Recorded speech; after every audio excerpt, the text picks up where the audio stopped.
यह होली की कहानी है। हिरण्यकश्यप एक शक्तिशाली राक्षस राजा अपने विषयों पर लोहे की मुट्ठी से शासन करता था। वह इतना अभिमानी और अहंकारी था कि उसने अपने विषयों को किसी और की पूजा करने से रोक दिया। उसने दावा किया कि वह अंतिम प्राधिकरण है और मांग की कि हर कोई उसके सामने झुके।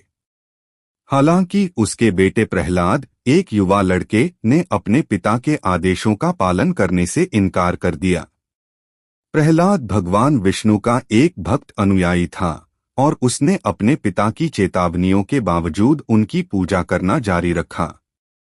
हिरण्यकश्यप को गुस्सा आया जब उसने प्रहलाद के अवज्ञा के बारे में पता चला। उसने प्रहलाद को अपने दरबार में बुलाया और उसे भगवान विष्णु की पूजा करने से रोकने का आदेश दिया। लेकिन प्रहलाद ने अपने रुख पर कायम रहने से इनकार कर दिया, कहा कि वह ब्रह्मांड के निर्माता और पालनकर्ता की पूजा करना जारी रखेगा। हिरण्यकश्यप को गुस्सा आया और प्रहलाद को विभिन्न सजाओं के अधीन किया।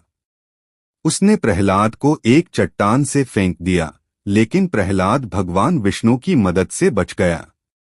फिर उसने प्रहलाद को जलाने की कोशिश की, लेकिन फिर से प्रहलाद भगवान की मदद से बच गया। हिरण्यकश्यप ने तब प्रहलाद को जहर देने की कोशिश की, लेकिन जहर का प्रहलाद पर कोई असर नहीं हुआ।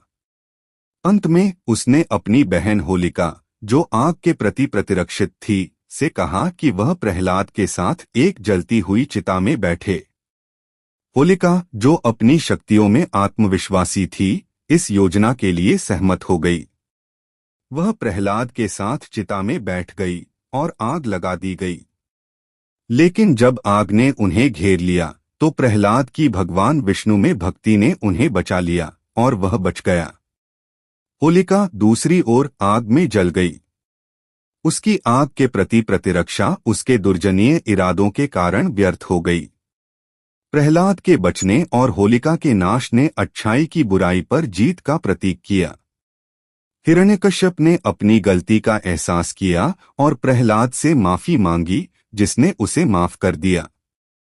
होली की कहानी अच्छाई की बुराई पर जीत का जश्न मनाने के लिए है। यह एक याद दिलाता